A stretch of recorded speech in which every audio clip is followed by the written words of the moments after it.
आदाब नाजरीन, आप देख रहे हैं गुलिस्तान न्यूज़। अभी तक का उर्दू खबरनामा लेकर मैं आपका मेज़बान गौहर कुछे आपकी खिदमत में हाजिर। तफसीलात से पहले अभी तक की सुर्खियों पर एक नज़र।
और अब पेश हैं खबरों की तफसील। जनूबी कश्मीर के अनंतनाग में फोर्सेस और मिलिटेंटों के बीच झड़प में एक मिलिटेंट हलाक हुआ है। पुलिस का कहना है कि बिजबेहरा के कलां इलाके में गुज़श्ता रात 9 बजे के करीब मिलिटेंटों की मौजूदगी की एक मुसद्दिक़ का इतला मिलने पर फौज, CRPF और SOG ने इलाके का मुहासरा किया और आज अल सुबह जो ऑपरेशन दोबारा शुरू किया तो इलाके में मौजूद मिलिटेंटों ने फोर्सेस की तलाशी पार्टी पर गोलियां चलाई, जिसके बाद फोर्सेस ने भी गोलियों का इस्तेमाल किया।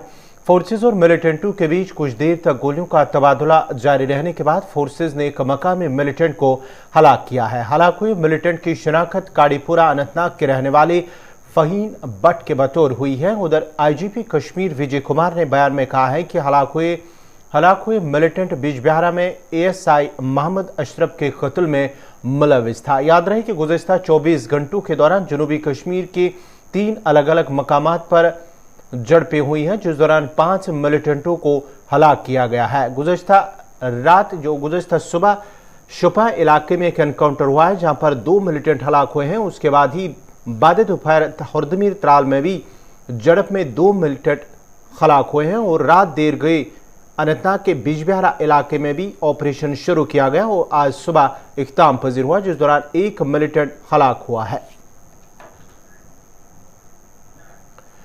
लेफ्टिनेंट गवर्नर इंतजामिया ने जम्मू कश्मीर में सरकारी महकमों के केसों की पैरवी करने के लिए श्रीनगर और जम्मू अजला में कायम मातहत अदालतों के लिए 51 वकला स्टैंडिंग काउंसिलों को 1 साल की मुद्दत के लिए तैनात किया है। महकमे कानून, इंसाफ और पार्लिमानी अमूर के सेक्रेटरी की जानिब से जारी आर्डर में कहा गया है कि महकमों, कॉरपोरेशनों, नीम खुदमुख्तार इदारों के मुकदमात का दिफा करने के लिए वकला की स्टैंडिंग काउंसिलों के तौर पर तैनाती को मंजूरी दी गई है।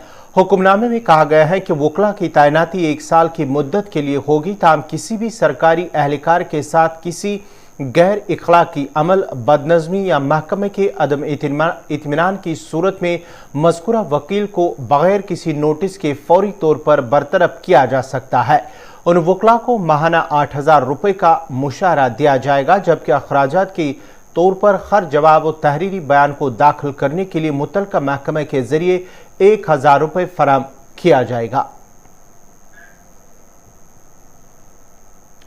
मरकज के ज़ेर इंतजाम जम्मू कश्मीर की इंतजामिया के पास तमाम मुलाजमीन का डेटा अपडेट नहीं है। बुनियादी तौर पर बार बार हिदायत के बावजूद centre light personal information system पर मालूमात फराहम करने में महकमों की सुस्त रवि की वजह से ये अमल मुकम्मल नहीं हो सका, जिसके सबब हुकूमत को मुलाजिम दोस्त इस्लाहात लाने में दुश्वारी का सामना करना पड़ रहा है। सेंट्रल पर्सनल इंफॉर्मेशन सिस्टम का दायराकार मुलाजमीन के प्रोफाइल्स और साथी दफातर को तैयार करना अमल का मकसद है, जबकि उनकी तरक्की, तबादले या रिटायरमेंट होने के लिए इस अमल को मुकम्मल किया जाना था, ताहम बावजूद इसके कोई अमल नहीं हो सका। उसका मकसद तमाम मुलाजमीन को मुस्तकबिल के हवाले जात के लिए एक मुनफरिद मुलाजिम शनाख्ती नंबर तफवीज़ करना भी है ताकि उन्हें नौकरी के दौरान और बाद में मुश्किलात से नजात मिले। इस अमल के मुताबिक तमाम इंतजामी सेक्रेटरियों और महकमे के सरबराहान को हिदायत की गई है कि वो अपने महकमों में काम करने वाले तमाम अफसरान एहलकारों के डेटा को 30 नवंबर तक या इससे पहले अपडेट कर लें। 2021 में इस सिलसिले में एक्शन टेकन रिपोर्ट जीएडी के साथ शेयर की गई है। तमाम महकमों की तरफ से कोई पेशरफ्त नहीं हुई, जिसके नतीजे में 2 दिसंबर 2021 को जनरल एडमिनिस्ट्रेशन डिपार्टमेंट ने दोबारा सर्कुलर जारी करने और 15 दिसंबर तक टाइम फ्रेम में तोसी के बावजूद इस साल के आखिरी लम्हात में भी 40% सरकारी मुलाजमीन मुख्तलिफ महकमों में बगैर वेरिफिकेशन के खदमात अंजाम दे रहे हैं। महकमे मौसमियात का कहना है कि आज शाम से वादी के मौसम में एक बार फिर तब्दीली आएगी, जिसके बाद 28 दिसंबर तक वादी के कई इलाकों में हल्की और दरमियाना दर्जे की बर्फबारी और बारिशों का इम्कान है। महकमे मौसमियात के डायरेक्टर सोनम लोटस ने कहा है कि पेशगोई के मुताबिक 24 दिसंबर की शाम तक वादी में कहीं कहीं हल्की 28 दिसंबर की शाम तक वादी में कहीं कहीं हल्की बर्फबारी, जबकि लेह श्रीनगर शहरा में 8 इंच और लद्दाख के दीगर इलाकों में हल्की बर्फबारी रिकॉर्ड की गई है। उन्होंने कहा है कि पहले से जारी एडवाइजरी के मुताबिक जम्मू कश्मीर में 26 दिसंबर को मगरबी हवाएं फिर से दाखिल होंगी, जिसका असर मैदानी इलाकों में कम लेकिन बालाई इलाकों में ज्यादा रहेगा। उन्होंने कहा कि 26 की यानी कि आज शाम से 28 दिसंबर की दोपहर तक मौसम खराब रहेगा और इस दौरान वादी के मैदानी इलाकों में 1 इंच, बालाई इलाकों में दरमियाना दर्जे से 5 से 6 इंच बर्फबारी होगी और जोजिला के अलावा लद्दाख के दीगर इलाकों में भी दरमियाना दर्जे की बर्फबारी हो सकती है।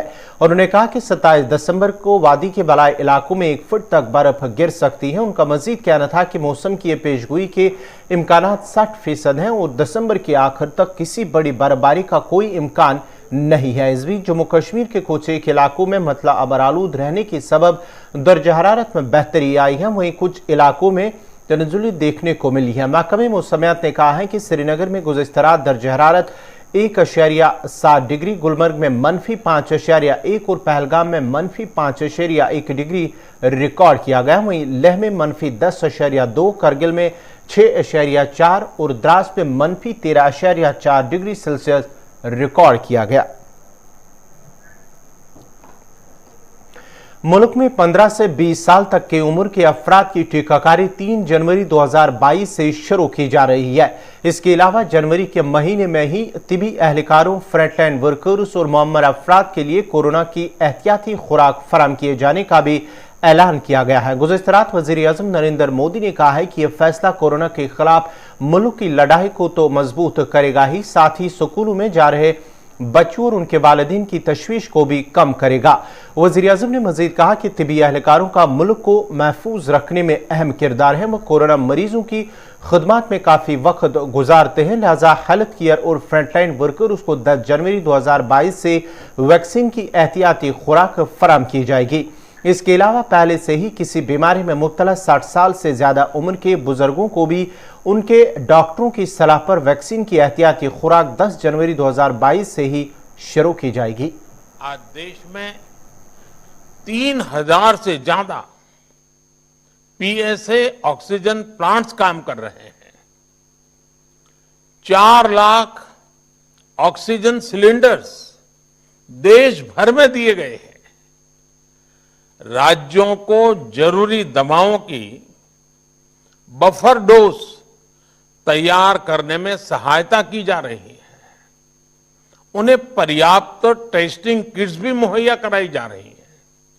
हमारे देश में जल्दी ही नेजल वैक्सीन और दुनिया की पहली डीएनए वैक्सीन भी शुरू होगी। साथियों, कोरोना के खिलाफ भारत की लड़ाई शुरू से ही वैज्ञानिक सिद्धांतों, वैज्ञानिक परामर्श और वैज्ञानिक पद्धति पर आधारित रही है। साथियों, 15 साल से 18 साल की आयु के बीच के जो बच्चे हैं, अब उनके लिए देश में वैक्सीनेशन प्रारंभ होगा। 2022 में 3 जनवरी को सोमवार के दिन से इसकी शुरुआत की जाएगी। ये फैसला कोरोना के खिलाफ देश की लड़ाई को तो मजबूत करेगा ही, स्कूल कॉलेजों में जा रहे हमारे बच्चों की और उनके माता पिता की चिंता भी कम करेगा। साथियों, हम सबका अनुभव है कि जो कोरोना वॉरियर्स हैं, हेल्थ केयर और फ्रंटलाइन वर्कर्स हैं, इस लड़ाई में देश को सुरक्षित रखने में उनका बहुत बड़ा योगदान है। वो आज भी कोरोना के मरीजों की सेवा में अपना बहुत समय बिताते हैं। इसलिए प्रिकॉशन की दृष्टि से सरकार ने निर्णय लिया है कि हेल्थ केयर और फ्रंटलाइन वर्कर्स को वैक्सीन की प्रिकॉशन डोज भी प्रारंभ की जाए। इसकी शुरुआत 2022 में 10 जनवरी सोमवार के दिन से की जाएगी।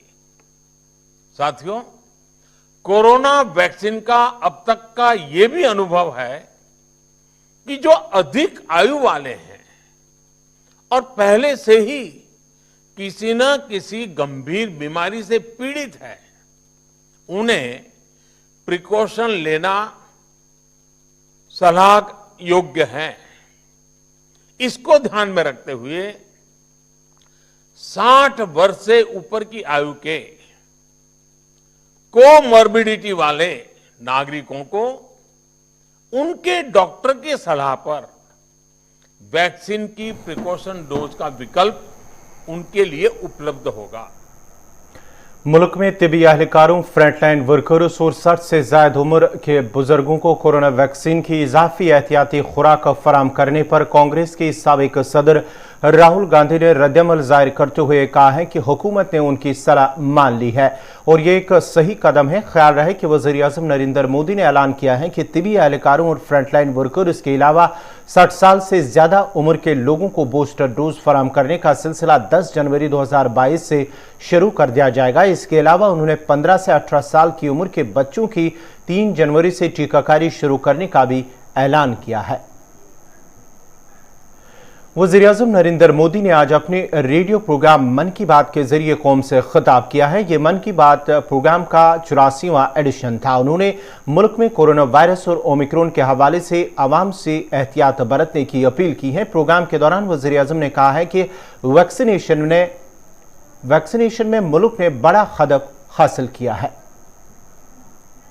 भारत के और मानवता के उज्जवल भविष्य के लिए एक तरह से गारंटी देता है। साथियों, ये जनशक्ति की ही ताकत है, सबका प्रयास है कि भारत 100 साल में आई सबसे बड़ी महामारी से लड़ सका। हम हर मुश्किल समय में एक दूसरे के साथ एक परिवार की तरह खड़े रहे। अपने मोहल्ले या शहर में किसी की मदद करना हो, जिससे जो बना उससे ज्यादा करने की कोशिश की। आज विश्व में वैक्सीनेशन के जो आंकड़े हैं, उनकी तुलना भारत से करें तो लगता है कि देश ने कितना अभूतपूर्व काम किया है, कितना बड़ा लक्ष्य हासिल किया है। वैक्सीन की 140 करोड़ डोज के पड़ाव को पार करना प्रत्येक भारतवासी की अपनी उपलब्धि है। ये प्रत्येक भारतीय का व्यवस्था पर भरोसा दिखाता है, विज्ञान पर भरोसा दिखाता है, वैज्ञानिकों पर भरोसा दिखाता है और समाज के प्रति अपने दायित्वों को निभा रहे हम भारतीयों की इच्छा शक्ति का प्रमाण भी है। लेकिन साथियों, हमें ये भी ध्यान रखना है कि कोरोना का एक नया वेरिएंट दस्तक दे चुका है। पिछले 2 वर्षों का हमारा अनुभव है कि इस वैश्विक महामारी को परास्त करने के लिए एक नागरिक के तौर पर हमारा खुद का प्रयास बहुत महत्वपूर्ण है। ये जो नया ओमिक्रॉन वेरिएंट आया है, उसका अध्ययन हमारे वैज्ञानिक लगातार कर रहे हैं।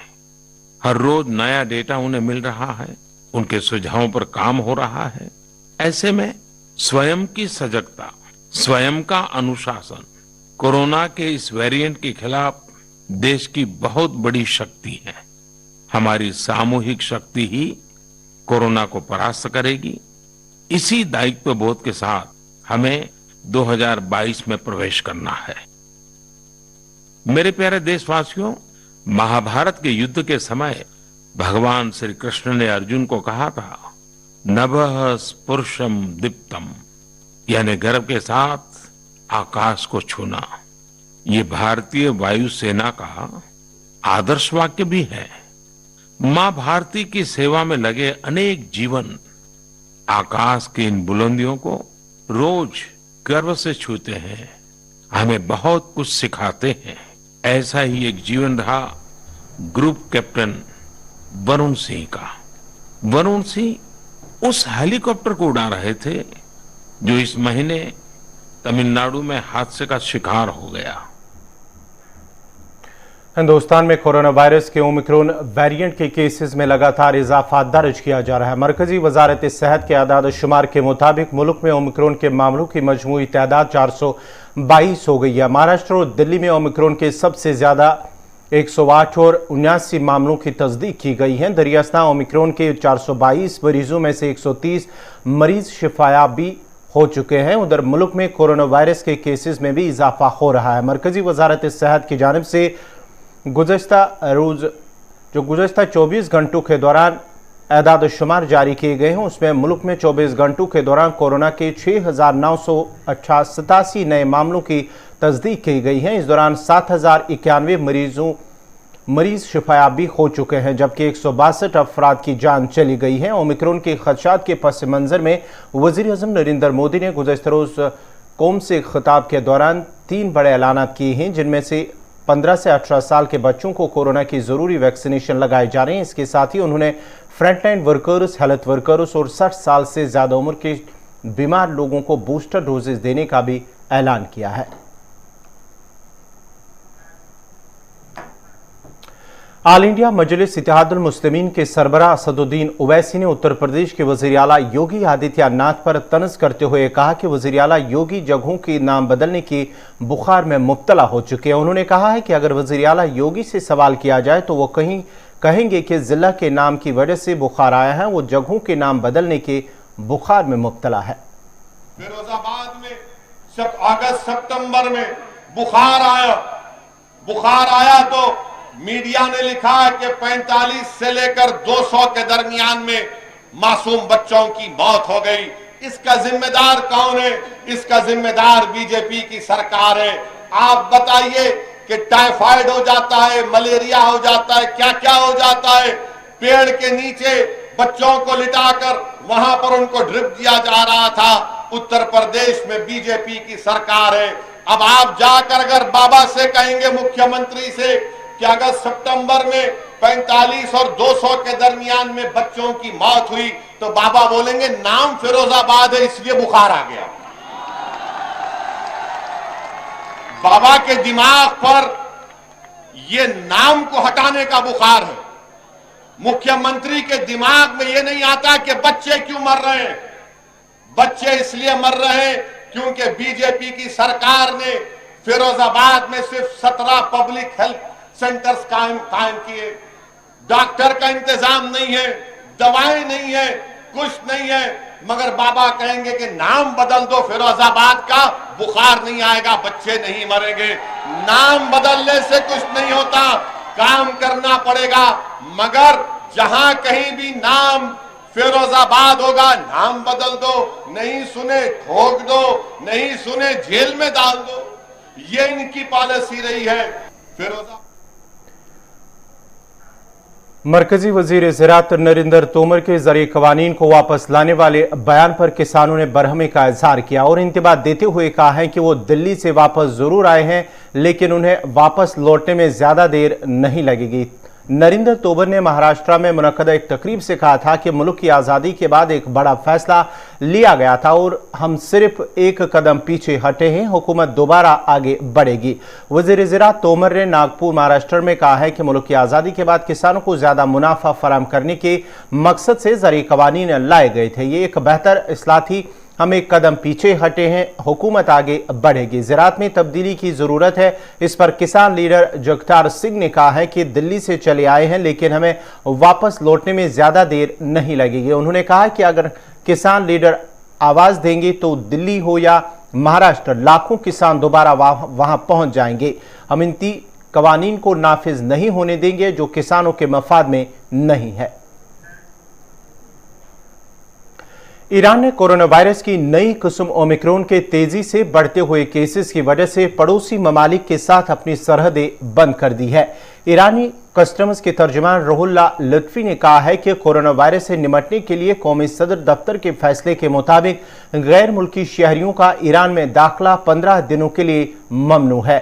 उन्होंने वाज़ेह किया है कि उन ममालिक में तुर्की, अफगानिस्तान, पाकिस्तान, अजरबैजान, आर्मेनिया और इराक शामिल है। तर्जुमान ने कहा है कि सिर्फ उन लोगों को ईरान में दाखिले की इजाज़त होगी जिनके पास स्टूडेंट, मेडिकल और वर्किंग वीज़ा है और रिहायशी इजाज़तनामे होंगे। ईरान में 19 दिसंबर को ओमिक्रॉन स्ट्रेन का पहला केस सामने आया था। नाजरीन, इसी के साथ ही अभी तक का उर्दू खबरनामा इख्तिताम पज़ीर हुआ चाहता है। अपने मेज़बान गौहर कुछे को इजाज़त दीजिए। अल्लाह।